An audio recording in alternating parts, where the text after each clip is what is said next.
साथीहरू,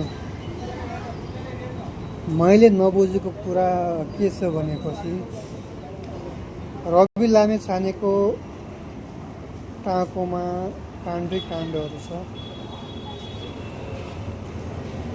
ठगै ठग छ उसको, भयभरका मुद्दाहरू छन्।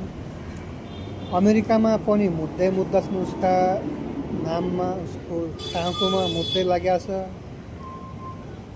अनि हाम्रो देश नेपालमा पनि उसको टाँकोमा मुद्दै मुद्दा छ, जति भएको काण्डै काण्ड छ, ठगिरहेको काण्ड छ, ठगै ठगका काण्डहरू लागिरहेका छन्।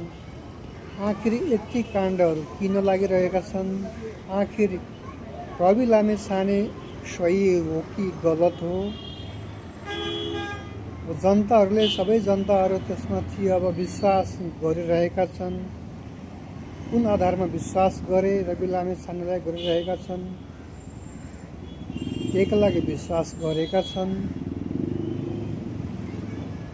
सहकारी काण्ड, नागरिकता काण्ड, पासपोर्ट काण्ड, अमेरिका काण्ड, विवाह काण्ड, थुप्रै काण्डहरू छन्। आखिर रवि लामिछानेले किन यति धेरै काण्ड गरे विगतमा या वर्तमानमा?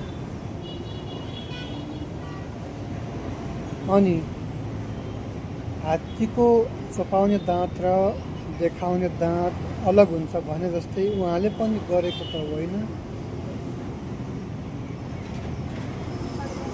केही राम्रो काम पनि गरे उहाँले, विदेशीमा अल्पत्र परेका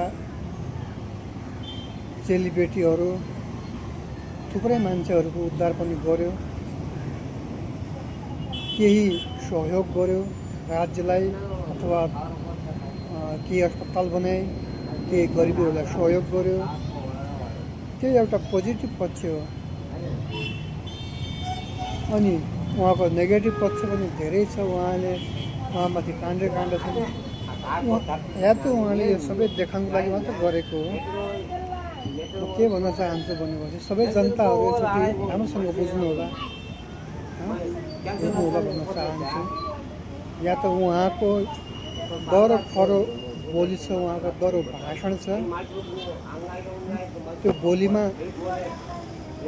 बोलीले प्रभाव पारेको हो कि हात्तीको देखाउने दाँत छ भने जस्तै उहाँको के राम्रा कामहरूले प्रभाव पारेको हो कि पछि गएर यो देशलाई सिद्ध्याउनु त होइन कि?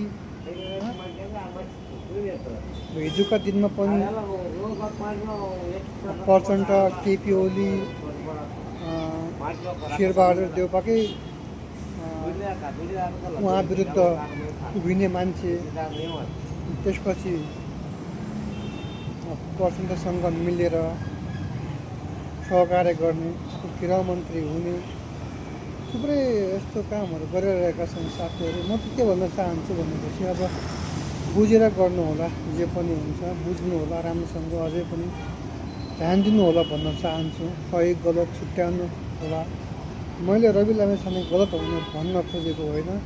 उहाँ सही हुनु होला, गलत हुनु होला, ठिक छ। म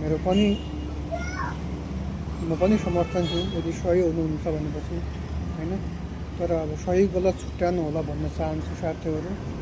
धन्यवाद।